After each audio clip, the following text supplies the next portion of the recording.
인사합시다. 안녕하십니까? 네, 반갑습니다. 자, 지금부터 이제 동형 모의고사 1회부터 한번 진행해 보도록 할 거고요. 여러분들 이제 예측 가능한 범위 내에서 움직여 줘야 되니까 20문제씩 끊어서 수업을 진행하도록 하겠습니다. 그래서 1회 2번, 2회 2번, 3회 2번, 4회 2번 이렇게 20문제씩 끊어서 2강씩 진행을 한다고 생각하시면 되고, 동형은 총 8강이 진행이 될 거다 하는 생각을 하시고 따라오시면 좋을 것 같습니다. 난이도는 이제 제가 예상하는 시험 난이도 정도에 맞췄는데 조금 어려울 수는 있습니다. 그렇지만 요 해설 강의 들으시면서 열심히 한번 내가 지금 모르고 있는 부분, 알고 있는 부분을 극복해 보시기 바랍니다. 여러분들의 시간은 소중하니까 정답 위주의 좀 빠른 해설 진행해 보도록 하겠습니다. 1번 해설부터 진행할게요. 시작합니다. 1번. 토지정착물 중 토지와 독립된 것은 모두 몇 개인가 하는 문제입니다. 여러분들 여기 지금 제일 중요한 단어가 있습니다. 바로 토지정착물이라는 단어인데, 토지정착물이 있고요. 아예 그냥 동산인 것이 있습니다. 토지정착물이 있고 완전 동산인 게 있습니다. 동산은 3개 정도를 기억하시면 좋을 것 같아요. 먼저 첫 번째는 가식 중인 수목, 그 다음에 경작 수확물, 그다음에 임차인 정착물, 이렇게. 얘들은 아예 정착물이 아니에요. 동산입니다. 그래서 가수차는 동산이야, 이렇게 암기하시면 되죠. 가수차는 동산. 근데 중요한 건 이 토지 정착물이 또다시 종속 정착물과 독립 정착물로 나뉘어집니다. 독립 정착물이 4개쯤 되고요. 그 외에는 모두 종속 정착물이다 하시면 됩니다. 독립 정착물은요, 일단 건물이요. 건물. 얘는 이제 신축 중이어도 사용 승인이나 등기 없어도요, 주기지입니다. 내 건물 주기지로 암기합니다. 주벽, 기둥, 지붕이 완성되면 독립으로 봐요. 명인방법을 갖춘 미분리 과실, 요거 독립으로 봅니다. 그 다음에 명인방법을 갖춘 수목이나 등기된 임목이라 그래요. 세트로 기억하세요.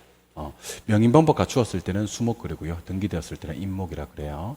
그리고 타인 토지에 경작 재배되고 있는 농작물은 언제나 경작자 소유로 보거든요. 타인 토지의 농작물. 그래서 여러분들이 공부하셔야 될 내용은 아예 동산 3가지와 독립정착물 4가지와 종속정착물, 그렇게 보시면 좋을 것 같아요. 그래서 1번에 일단 토지정착물 중 독립은 모두 몇 개인가 그랬고, 일단 우리가 공부했던 건 4개였습니다. 첫 번째는 건물이요. 두 번째는 명인방법을 갖춘 미분리 과실, 명인방법 갖춘 수목이나 등기된 임목, 타인 토지에 경작 재배되고 있는 농작물. 그렇게 해서 마지막 3개가 정답이 됩니다. 명인방법 구비한 미분리 과실이요, 소유권 보존 등기된 임목이요, 타인 토지에서 재배되고 있는 농작물. 이렇게 3가지. 정답은 3번이 되는 그런 문제고, 가식 중인 수목이나 경작 목적이 아닌 수목은 종속적인 정착물이고요. 정말 조심하셔야 될 건 종속적인 정착물. 죄송합니다. 국어나 경작 목적이 아닌 수목은 종속적인 정착물이고, 정말 조심하셔야 될 게 요 기억입니다. 기억. 가식 중인 수목은 아예 동산. 이거 외에도 가수차, 경작 수확물, 임차인 정착물은 아예 토지 정착물조차 아니다, 동산이다 라고 기억하셔야 됩니다. 혹시 4개 체크하신 분은 기억 때문에 틀린 게 아닌가라는 생각을 하는데, 리을, 미음, 비읍 요 3가지를 핵심적으로 잡아주셔야 됩니다. 아시겠죠? 답은 3번. 2번. 토지 관련 용어에 대한 설명이 다 틀린 것을 찾아라 그랬습니다. 여러분들 후보지를 정의할 때는요, 2가지로 정의를 합니다. 택지, 농지, 임지 상호간에 전환되고 있다라는 표현과, 이 표현도 꼭 좀 기억하세요. 현재 용도에서 장래 택지가 될 것으로 예상되는 토지. 현재 용도가 아마 농지나 임지였을 건데 장래 택지가 될 것 같은 땅, 후보지가 맞습니다. 그다음에 가격 수준이 비슷한 일단의 토지는 획지가 맞습니다. 빈지는 해안선부터 등록되어 된 토지 사이 토지로서 소유권이 인정이 되지 않지만 활용 실익이 있는 바다와 육지 사이 해변 토지가 맞습니다. 택지는 주상공으로 이용되고 있거나 이용 목적으로 조성된 토지. 예, 그렇습니다. 주상공이 뜨면 지금 이용되고 있는 땅은 건부지예요. 이용 목적으로 조성된 땅은 나지고요. 둘 다 합쳐서 택지라 그래요. 그래서 택지는 주상공으로 이용되고 있는 것만 얘기하는 것이 아니라 이용 목적으로 조성된 것까지도 택지라고 한다. 기억을 하시면 좋고, 좀 조심하셔야 됩니다. 등록된 토지가 수면 밑으로 잠겨버렸어. 이런 땅은 선화지가 아니라 포락지라고 해야 됩니다. 포락지. 아직도 선화지와 포락지를 구분하지 못하시면 안 되죠. 답은 5번이 되는 그런 문제가 됩니다. 3번. 토지 특성. 뭐 출제 가능성 100% 보고 들어가셔야 되는 내용입니다. 토지 특성이 시험에 안 나오는 경우는 없습니다. 자, 개별성 때문에 토지 시장은 완전 경쟁 시장이다 그랬는데 불완전 경쟁 시장입니다. 토지 시장은 완전 경쟁 시장이 아니죠. 완전 경쟁 시장은 현실세계 없는 시장입니다. 자, 부증성 때문에 토지를 이용할 때는요, 최유효 이용도 해야 되고 집약적 이용을 해야 됩니다. 조방적 이용을 하면 안 됩니다. 집약화된다. 그래서 부증성 때문에 집약적 이용, 최유효 이용, 집약적 이용, 최유효 이용 이렇게 기억하시면 좋을 것 같아요. 3번 부동성 때문에 부동산 활동에서 임장 활동을 배제하는 근거라고 했는데 임장 활동을 하는 근거라고 해야 됩니다. 임장 활동하는 근거가 부동성입니다. 배제가 아니죠. 영속성 때문에 감가상각이 필요하다. 이게 배제되는 근거예요. 감가상각은 배제된다. 부증성 때문에 용도적 관점에서 공급을 늘릴 수가 있다. 자, 여러분들 토지 공급은 둘로 구분합니다. 무슨 공급과? 물리적 공급과 경제적 공급이 있습니다. 경제적 공급을 용도적 공급이라 그래요. 물리적 공급은 불가능합니다. 경제적 공급은 가능하고, 여기 중요한 건 물리적 공급이 불가능한 이유가 부증성 때문이고요. 경제적 용도적 공급이 가능한 이유는 용도의 다양성 때문입니다. 그래서 정말 조심하셔야 될 건 용도적 관점에서 공급을 늘릴 수가 있다는 것은 맞는 말이지만 용도적 관점에서 공급을 늘릴 수가 있는 건 부증성 때문이 아닙니다. 용도의 다양성 때문이라고 해야 됩니다. 그래서 다시 한번 토지 공급은 두 가지가 있습니다. 무슨 공급과? 물리적 공급과 경제적 공급이 있는데 물리적 공급은 부증성 때문에 불가능해요. 하지만 경제적 용도적 공급은 용도의 다양성 때문에 가능하다. 그래서 물리적 공급 불가능까지 그치시면 안 되고 얘는 부증성 때문. 경제적 용도적 공급은 가능하다 그치시면 안 되고요. 이것은 용도의 다양성 때문 그래야 됩니다. 그래서 얘는 맞는 게 하나도 없어요. 연계입니다. 연계. 답은 1번이 됩니다. 다시 개별성 때문에 토지시장은 불완전 경쟁시장, 최유효 이용하고 집약적으로 토지용을 해야 되는 이유가 부증성 때문, 임장활동을 하는 근거가 부동성, 감가상각이 배제되는 근거가 되는 것이 영속성, 용도적 관점에서 공급을 늘릴 수가 있는 것은 용도의 다양성, 이렇게 하기 때문에 맞는 게 하나도 없어요. 정답은 연계. 4번. 4번 조금 어렵죠. 다음 중 균형 가격을 하락시키는 요인을 찾아라. 자, 이런 표현이 딱 등장을 하면 딱 옆에다 써놓으셔야 됩니다. 가격을 하락시키려고 그러면 흔해 빠지면 돼요. 인기가 없으면 돼요. 수요 감소. 흔해 빠지면 됩니다. 공급 증가. 그래서 찾는 사람이 없거나 흔해 빠지면 가격을 하락시킵니다. 근데 제가 지금 밑줄 걷는 거 요거. 실질 소득 감소, 대체재 수요 증가, 선호도 감소, 대체 주택에 대한 가격 상승, 소비자의 가격 상승에 대한 기대. 어쨌든 요 밑줄 걷는 것은 수요를 변화시키는 거고요. 이렇게 물결 표시하는 거. 아파트 건설용 토지 가격의 상승, 건설 노동자의 임금 상승, 아파트 건설업체 수 증가는 공급 변화예요. 그래서 밑줄은 수요 변화, 물결 표시는 공급 변화. 이렇게 일단 기억을 하시고 소득이 감소되면 수요가 감소됩니다. 대체재 쪽 수요가 증가되면 내것 수요는 감소합니다. 선호도가 감소되면 수요가 감소됩니다. 그리고 대체재 가격이 상승하면 수요가 증가됩니다. 그래서 좀 조심하셔야 될 건 니은은 대체재 쪽 수요고요. 리을은 대체재 가격입니다. 다릅니다. 대체재 수요가 증가되면 내것 수요는 감소하고요. 대체재 가격이 상승하면 내것 수요는 증가됩니다. 가격이 상승할 것이라고 기대되면 수요가 증가되죠. 일단은 여기서는 몇 개 찾아야 되냐면 기역, 니은, 디귿입니다. 기역, 니은, 디귿은 수요 감소로 인한 균형 가격의 하락으로 봐야 되고요. 아파트 건설용 토지 가격 상승은 공급 감소요. 건설 노동자 임금 상승도 공급 감소요. 하지만 아파트 건설업체 수 증가는 공급 증가요. 우리 공급 증가도 하나 찾으셔야 됩니다. 흔해지면. 그래서 요거는 이응. 그래서 수요 쪽에서 가격을 하락시키는 수요 감소 요인은 기역, 니은, 디귿이고요.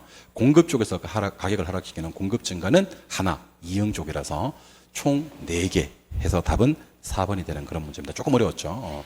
그래서 만약에 가격 상승시키는 요인 찾아라 그러면 수요 증가, 공급 감소를 찾으시면 되고 가격 하락시키는 요인을 찾아라 그러면 수요 감소, 공급 증가를 찾으시면 된다는 거 기억해 주시면 좋을 것 같아요. 아시겠죠? 응용 기억을 하시고 혹시 몰라서 이 부분 한번 정리를 하고 가겠습니다. 대체재가 떴어요. 대체재가 떴는데 X재와 Y재가 둘 다 수요가 뜨는 경우가 있고요. 수요가 뜨는 경우가 있고 대체재가 떴는데 X재와 Y재가 하나는 가격, 하나는 수요가 뜨는 경우가 있어요. 수요가 뜨면 대체제는 한쪽 수요가 증가되면 나머지 한쪽 수요가 감소되는 재화이고요. 한쪽 수요가 감소돼야 나머지 한쪽 수요가 증가되는 그런 재화예요. 수수라고 합니다. 얘 사면 얘 안 사고 얘를 안 사야 얘를 사는 게 대체제고, 가수는 교차 탄력성을 푸는 건데 대체제는 교차 탄력성이 풀었어요. 그래서 대체제는 한 놈 가격이 상승해야 다른 놈 수요가 증가되고요. 한 놈 가격이 하락하면 다른 놈 수요가 감소된다. 그래서 굳이 제가 OX로 한번 표현해드리면, 수수는요, 대체제는 OX, XO의 관계지만 가수는 대체제가 OO, XX의 관계라는 것을 기억하셔야 됩니다. 결국 내 거 수요를 증가시키려고 하면 어떻게 해야 되냐면, 대체제 쪽 수요가 감소되거나 대체제 쪽 수요가 감소되거나 대체제 쪽 가격이 상승해야지 내 거 수요가 증가됩니다. 내 거 수요를 증가시키려고 그러면 대체제 쪽 수요 감소, 대체제 가격이 상승되면 내 거 수요가 증가된다. 기억해 주시면 좋을 것 같습니다. 기억하시고요. 5번 문제. 5번 문제는 조금 여러분들이 생각을 하셔야 되는 문제입니다.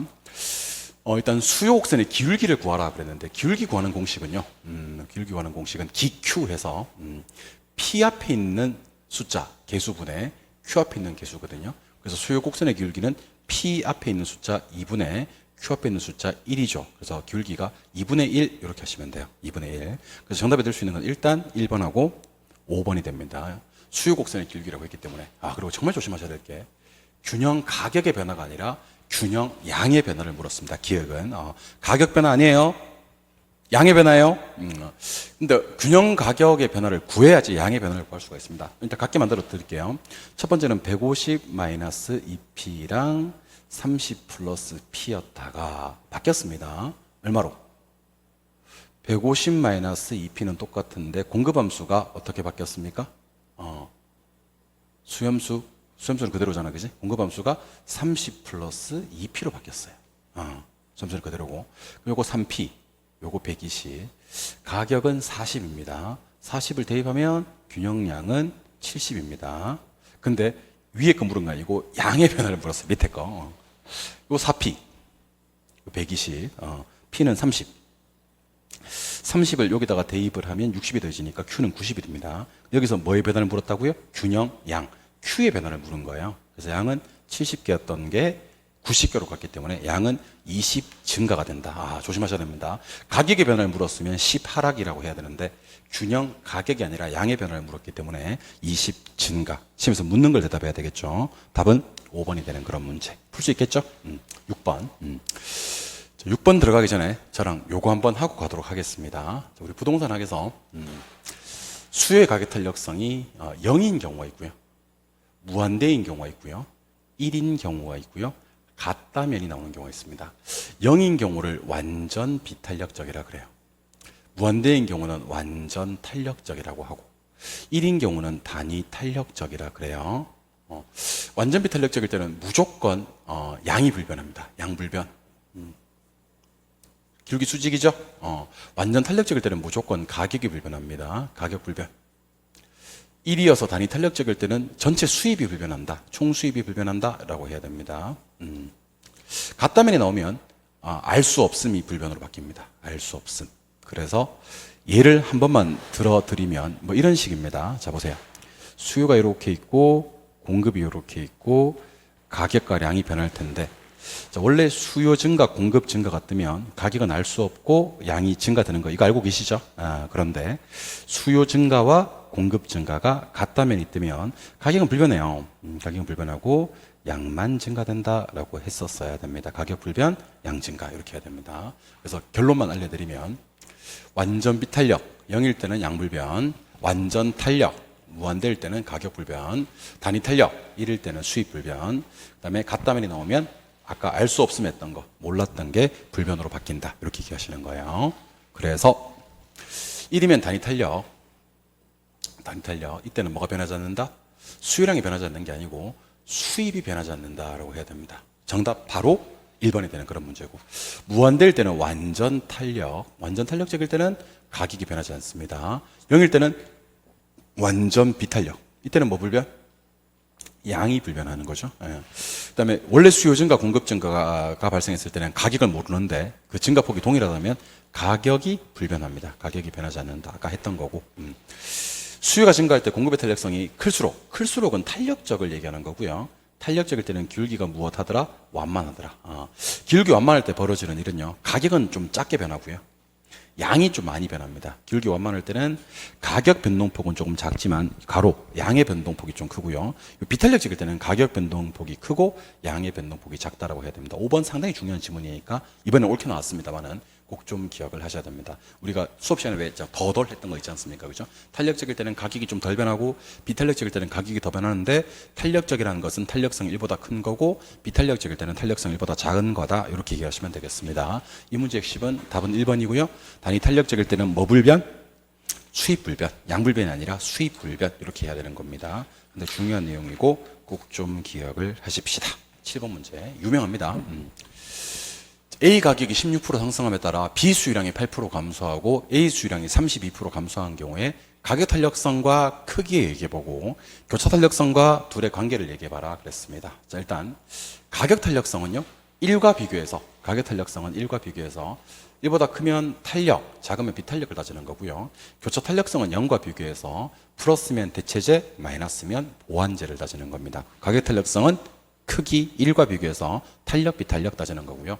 교차 탄력성은 0과 비교해서 플러스인지 마이너스인지를 따지는 거예요. 그래서 수의 가격 탄력성은, 자, 시험장 가서도 이렇게 푸셔야 됩니다. 절대값 딱 씌우고 밑에 플러스 16. 가격이 16% 상승했으니까. 그리고 A 찾으셔야 됩니다. A 수율량 32% 감소했죠. 마이너스 32% 이렇게 해야 됩니다. 그럼 가격 탄력성은 얼마고요? 2고요. 탄력 이렇게 해야 됩니다. 2면서 탄력 이렇게 해야 된다고요. 교차 탄력성은 절대값 이씨 없이 A 가격은 플러스 16, B 수율량은 마이너스 8. 교차 탄력성이 마이너스 0.5죠, 그죠? 이 절대값이 없으니까. 둘은 무슨 제요? 보완제요. 그래서 마이너스 0.5이면서 보완제 이렇게 해야 되는 겁니다. 답은 4번이 되는 그런 문제입니다. 오케이? 그래서 수의 가격 탄력성은 절대값 씌워서 내 거 가격 변화율분의 내 거 수유량의 변화율 1과 비교해서 탄력, 비탄력을 찾는 것이라면, 수의 교차 탄력성은 내 거 가격 변화율분의 다른 놈의 수유량의 변화율 플러스인지 마이너스인지를 따져서 같은 방향 플러스면 대체제, 반대 방향 마이너스면 보완제가 됩니다. 답은 4번이 되는 그런 문제가 되겠네요. 8번. 부동산 경기 변동 및 거미집 모형의 형태에 대한 설명이다. 틀린 것을 찾아라 그랬는데 거미집 모형까지 한꺼번에 물은 거예요. 먼저 회복. 회복에서는 당연히 매도자가 중시되고요. 옛날 가격은 반대로 하한선이다 라고 해야 됩니다. 후퇴 국면은 매수자가 중시되고요. 옛날 가격은 반대로 상한선이다 라고 해야 됩니다.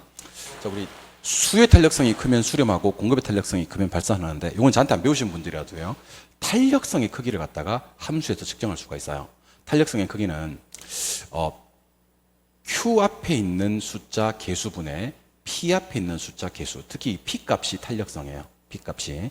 P에서 끝맺음하면 탄력성이 나옵니다.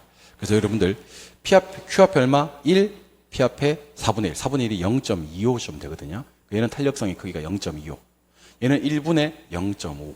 그러면 수탄은 0.25고 공탄은 0.5이기 때문에 공탄이 더 크지. 요거는 발산 이렇게 해야 되는데 수렴이라고 돼 있죠? 네, 발산이 됩니다. 틀린 걸 찾아야 되니까 답은 3번이고, 얘도 왼쪽에서 오른쪽으로, 얘는 오른쪽에서 왼쪽으로 가야 되겠구나. 자, 4번, 5번은 오른쪽에서 왼쪽으로 가서 탄력성의 크기를 구합니다. P가 왼쪽에 있기 때문에 1분의 2, 2고요. 얘는 4분의 3, 0.75예요. 수탄이 훨씬 더 크죠. 2니까. 그래서 얘는 수렴. 예, 맞습니다. 얘도 오른쪽에서 왼쪽으로 2분의 1, 0.5입니다.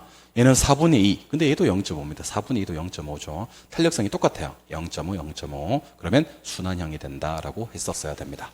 8번 문제 정답은 3번이 되는 그런 문제입니다. 오케이? 다만 탄력성 P가 오른쪽에 있을 때는 왼쪽에서 오른쪽으로 가면서 탄력성을 구하고요. P가 왼쪽에 있을 때는 오른쪽에서 왼쪽으로 가면서 탄력성을 구한다는 거 알고 계시면 좋을 것 같습니다. 좋습니다. 9번. 부동산 시장에 대한 설명이다.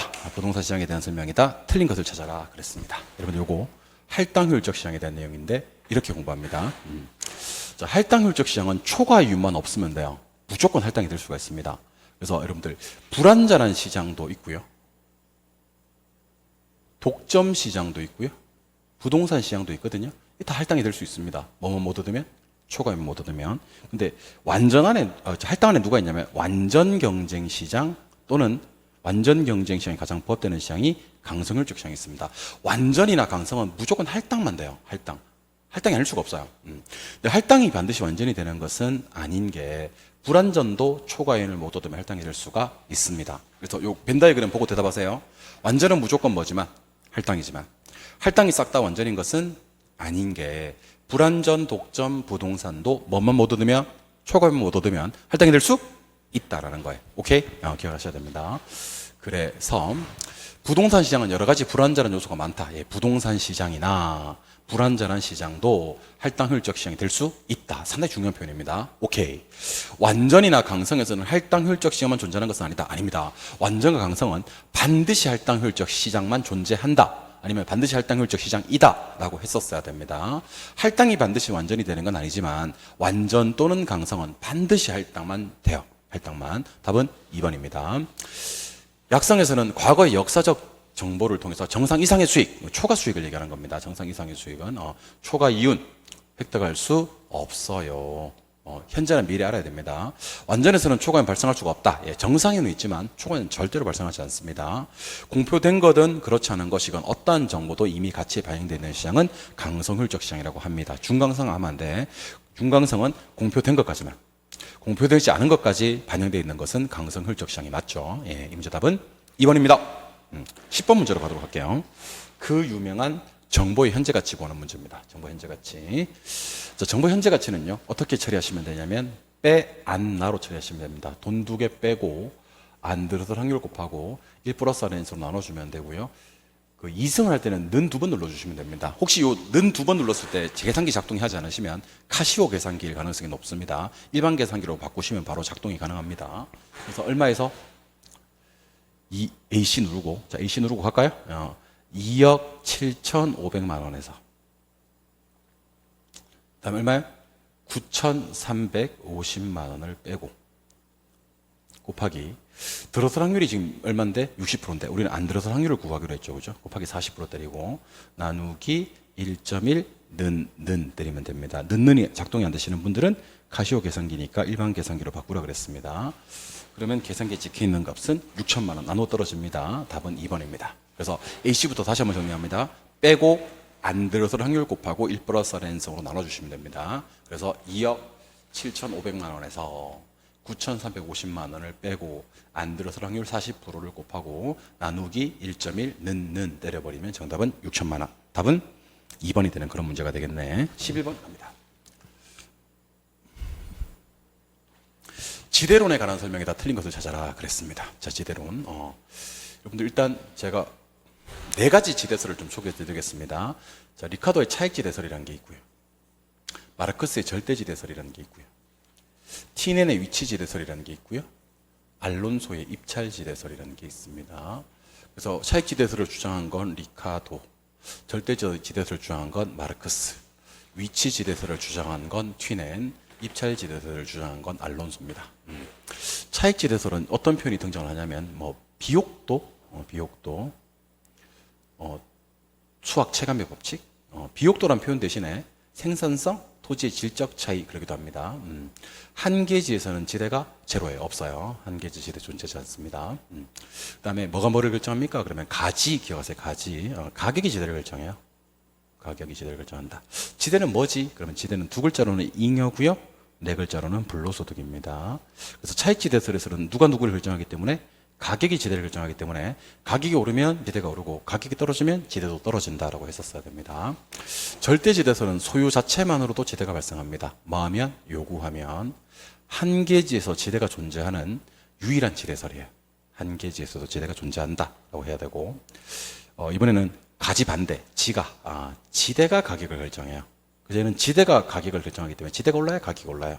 지대는 가격을 상승시키는 비용 또는 생산비다라고 해야 됩니다. 절대지대설에서는, 위치지대설에서는요, 혹시 비옥도가 동일하더라도 위치에 따라 차이가 발생하는 건데, 지대를 결정하는 가장 중요한 항목을 수송비에 두고 있습니다. 이때 지대와 수송비는 반비례 관계가 성립을 하고요. 우리 부동산학 통틀어서 수송비 뜨면 적어도 튀, 해, 배 기억해야 된다 그랬습니다. 튀내는 위치지대설에서, 헤이그는 마찰비용 이론에서, 배번은 최소비용 이론에서 각각 수송비를 강조했다. 입찰지대설은 지대 지불 능력이 최대인 놈, 초과이윤이 제로가 되는 수준의 지대를 입찰지대라 그래요.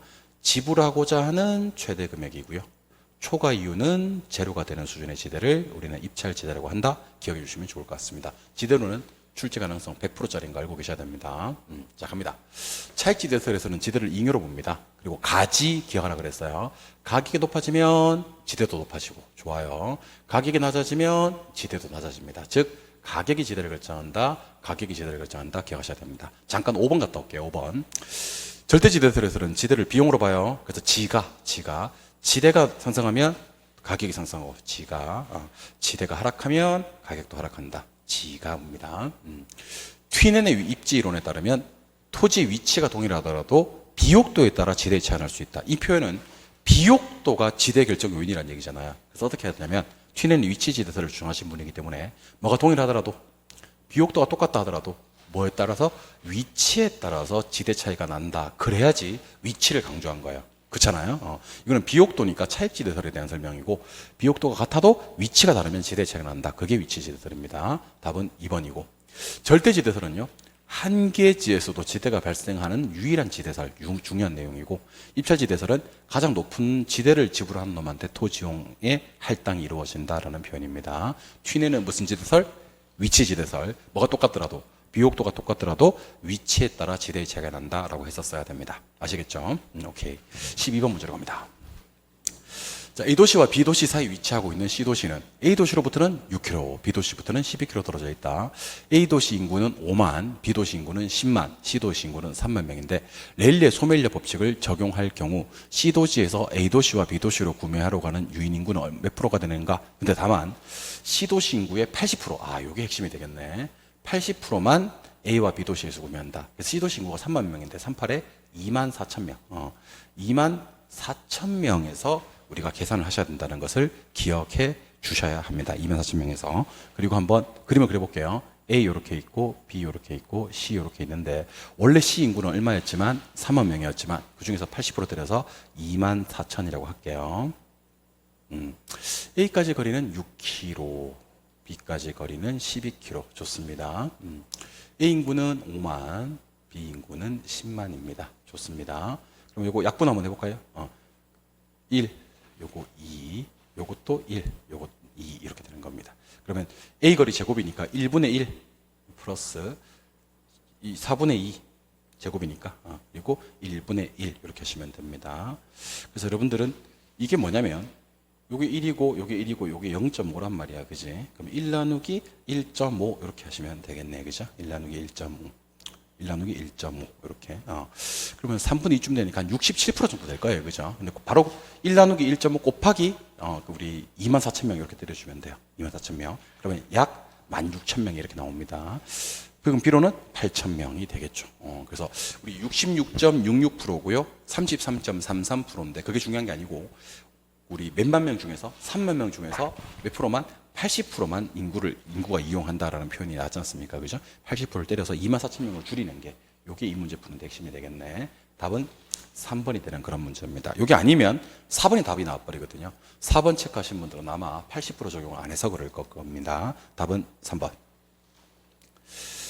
13번 서비스업 입주론에 대한 설명이다. 틀린 것을 찾아라 그랬는데 여러분들 서비스업 입주론 학자는요 엄청 많을 것 같은데 꼴랑 5분밖에 없어요.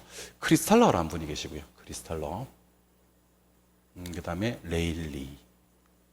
그 다음에 컨버스. 그리고 허프. 그리고 넬슨. 들어가기 전에 그 소매로 시작하시는 분이 2분 계셔요. 레일리는 소매 인력 법칙이라 그래요. 소매 뭐요? 인력. 넬슨은요 소매 입지론이라고 합니다. 소매 입지 다르죠. 예. 허프는 확률 모형이고요. 컴퍼스는 경계하셔야 됩니다. 경계 지점이라고 합니다. 경계 지점을 시험에 낼 때는 분기점이라고 하기도 합니다. 크리스탈러는 중심지론인데 중심지가 성립되기 위해서는 시험 지문에 어떤 표현이 나와야 되냐면요. 재화의 도달 범위 또는 최소 요구치 또는 최소 요구 범위 이런 말이 나와야 됩니다. 도달 범위가 요구치보다는 커야 되거든요. 그래서 중심지 이론 주장하신 분은 크리스탈러, 소매 인력은 레일리, 소매 입지는 넬슨, 확률 모형의 허프, 큰버스 경계주고 분기점 나눠주고 이렇게 기억하시면 되는 거예요. 그래서 학자가 좀 잘못 표시된 걸 찾으셔야 되는데 답은 일단 13번의 정답은 5번이죠. 소매 입지론 주장하신 분이 누군가, 그러니까 특정 점포가 최대 이익을 얻기 위해서는 어느 장소에 입지하면 좋은지 제시하신 분은 크리스탈러가 아니고 넬슨에 대한 설명입니다. 넬슨의 소매 입지 많이 나오는 지문이죠. 허프는 확률 모형 주장했고요. 확률을 결정하는 놈은 세 가지입니다. 수거면 하시면 됩니다. 수거면, 점포수, 점포의 거리, 점포 면적. 공간 마찰 계수, 요거는 조금만 멀어지면 안 가려고 뻗탱기는 저항값이거든요. 그런데 백화점에서 파는 전문품 같은 경우는요, 저항을 심하게 하지 않아요. 그래서 전문품점은 저항값이 작다 이렇게 하시면 됩니다. 레일리의 소멸 법칙에 따르면 인력의 크기는 인구에는 비례하고요, 거리의 제곱에는 반비례합니다. 그리고 랠리 법칙에 따르면 A 도시가 이렇게 크고 B 도시가 이렇게 작다면 항상 작은 도시 쪽입니다. B 도시 쪽에 가깝게, 작은 도시 쪽에 가깝게 경계가 위치한다, 분기점이 위치한다 기억하셔야 됩니다. 다 맞는 표현이고요. 다시 한번 강조하지만 소매 입지론, 소매 입지론을 주장하신 분은 누구지? 넬슨이지 크리스탈러가 아니다. 크리스탈러는 뭐를 강조하신 분이다? 중심지 이론 주장하신 분이다. 꼭 좀 기억을 하셔야 될 것 같아요. 오케이. 14번으로 한번 넘어가 보도록 하겠습니다. 일단 부동산 시장에 대한 직접 개입으로 옳게 묶은 것을 찾아라 그랬습니다. 공부하시는 방법 하나 소개해드리면, 정부가 시장에 개입하는 방법은 세 가지 방법이 있습니다. 직관이, 근데 지역지구제, 개발권 양도제, 토지거래 허가제. 한 번 더. 지역지구제, 개발권 양도제, 토지거래 허가제는 이용규제고요. 간접 개입은 세금 통한 정책, 조세, 보조금, 부담금, 그다음에 LTV, DTI 같은 담보대출 규제, 금융, 그리고 부동산 가격 공시제도와 같은 행정적인 정보 지원, 이런 것들은 간접 개입이고, 그 외에 공영개발, 토지 수용, 개발, 재개발, 토지 비축제도, 공공임대주택 정책 전부 다 직접 개입이고요. 조심하셔야 될 건 임대료 규제, 임대료 상한제라고 하기도 합니다. 그리고 분양가 규제, 분양가 상한제라고 하기도 합니다. 요거 두 개는 제로 끝났음에도 불구하고 직접 개입으로 분류를 해요. 요거는 직접 개입. 나머지 지역지구제, 개발권 양도제, 토지거래 허가제는 이용규제가 됩니다. 정부가 시장에 개입하는 방법 세 가지, 뭐는요? 직관이는요, 출지 가능성 거의 90% 이상 보시고 들어가셔야 됩니다. 상당히 중요한 내용입니다. 14번. 옳게 묶인 것을 찾아라 했는데, 요거 임대료 상한제와 공영개발은 직접 개입이 맞거든요. 근데 담보대출 규제는 간접 개입이에요. 개발부담금, 거래세, 부동산 가격 공시제도 모두 간접 개입이에요. 공공임대주택, 토지 수용제도 요거 두 개는 직접 개입인데, 토지거래 허가제는 이용규제입니다. 분양가 상한제, 토지 비축제도, 토지 선매제도는 모두 다 직접 개입이기 때문에 직접 개입으로 옳게 묶은 것을 찾아라 하는 문제의 정답은 4번이 됩니다. 직관이 구분 반드시 하셔야 되고요. 요거 두 개는 간접 개입이거든요. 세금이랑 부담금은 간접 개입인데, 또 지역지구제는 이용규제입니다. 그래서 이 문제 답은 4번만 정답이 되는 그런 문제. 오케이. 15번. 부동산 정책과 관련된 설명 중 옳은 것을 찾아라 그랬습니다. 자, 부동산 실명제는요, 1995년 이론입니다. 김영삼 정권 때.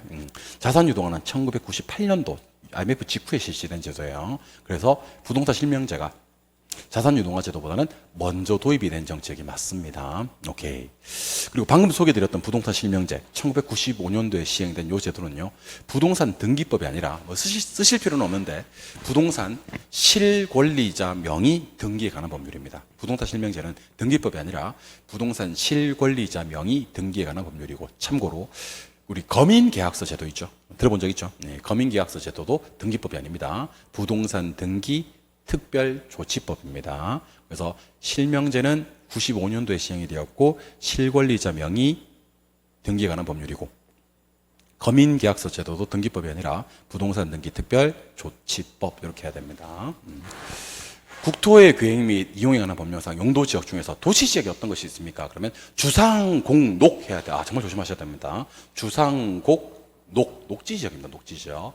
농림지역은요, 용도지역 할 때 도간 농자에 나와야 돼요. 도시지역, 농림지역, 도시지역, 관리지역, 농림지역, 자연환경 보전지역이고, 도시지역 안에는 주상공녹, 녹지지역이 나와야 됩니다. 3번 틀리고. 재건축 부담금은 정비사업 중 오직 재건축 사업에 대해서만입니다. 재개발 사업 틀리고요. 그리고 법령도 도시 및 주거환경 정비법령이 아니라 재건축,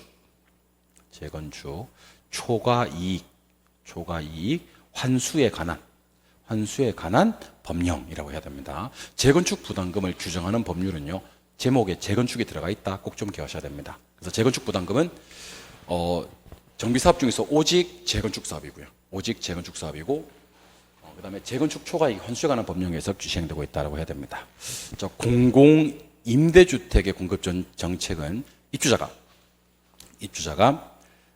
주거지를 자유롭게 선택할 수 있는 것이 장점이다 그랬는데, 임대료를 임차인에게 직접 보조해 주는 게 좋아요. 공공 임대주택을 공급하게 되면 입주자가 주거지를 자유롭게 선택할 수 없게 돼요.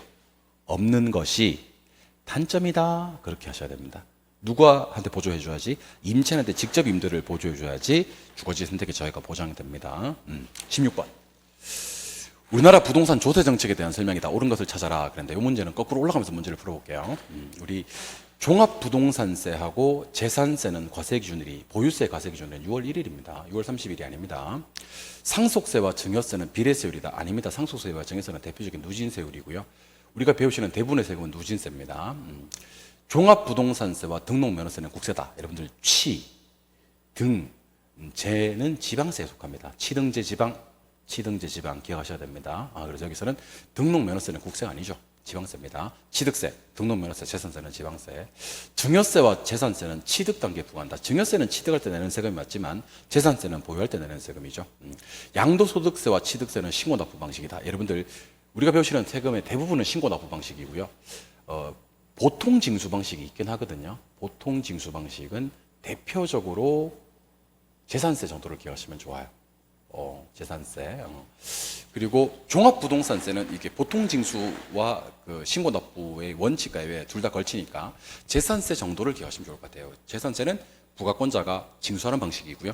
그 외에 지금 보고 계시는 취득세, 등록면허세, 양도소득세 이런 것들은 전부 다 신고납부 방식이 맞습니다. 이 문제 답은 1번이요.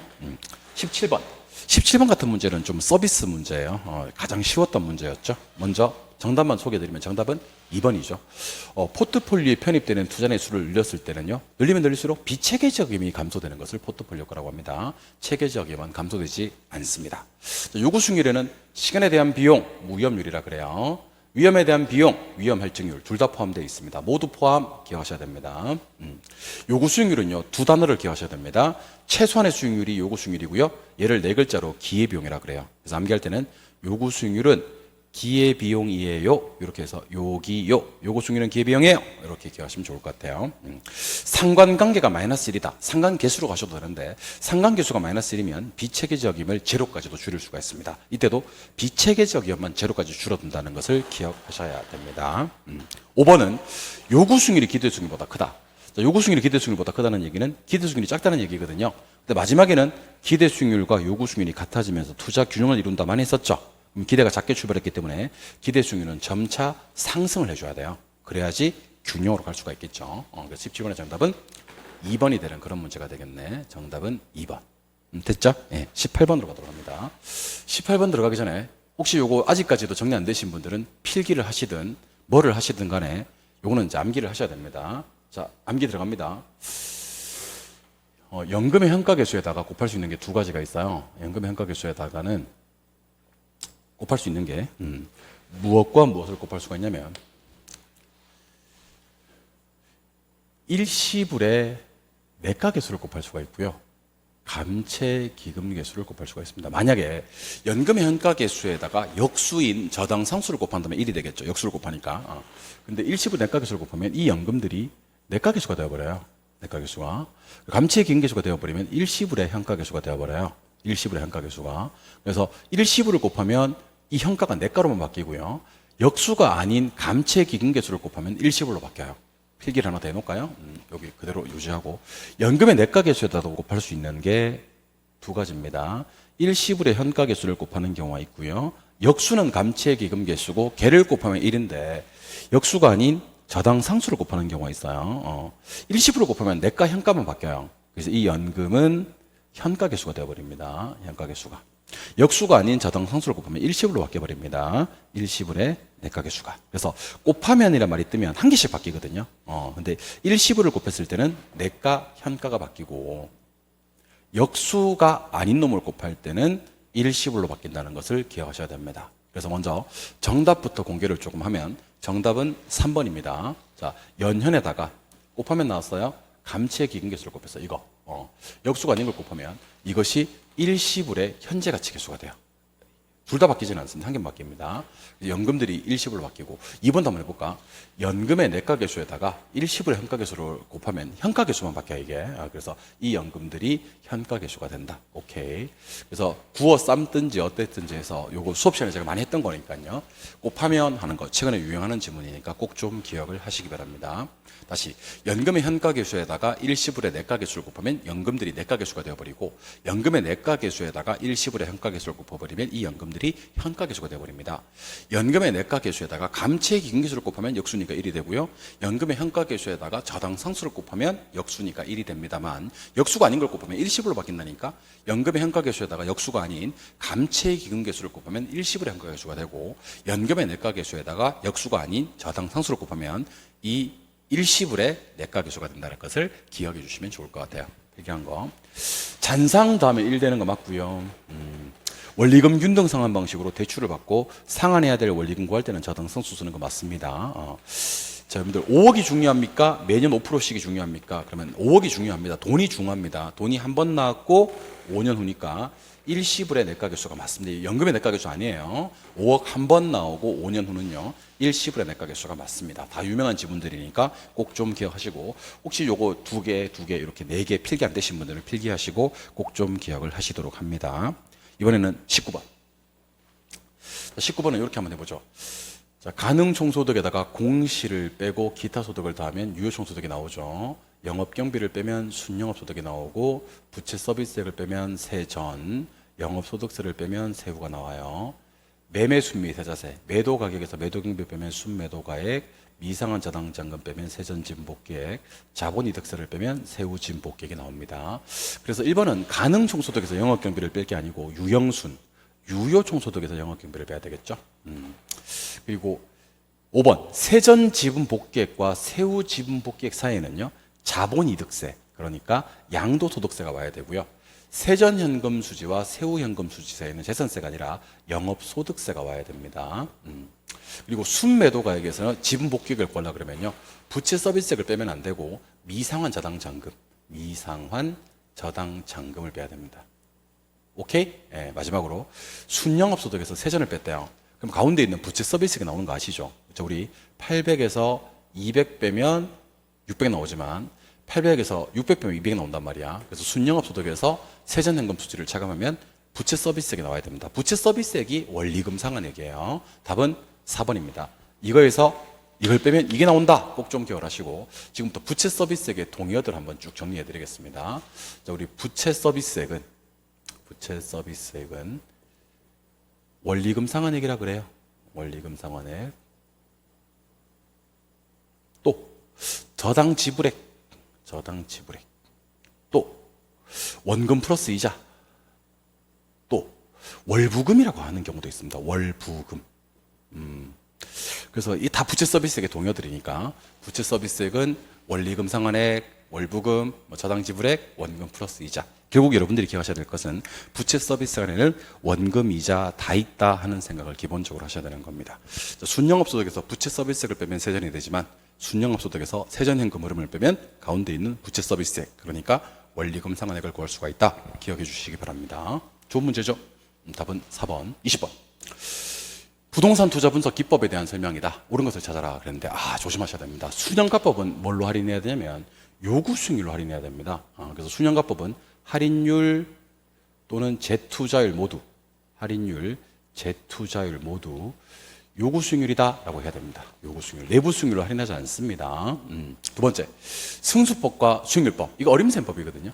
어림셈법은 시간 가치를 반영한다 아닙니다.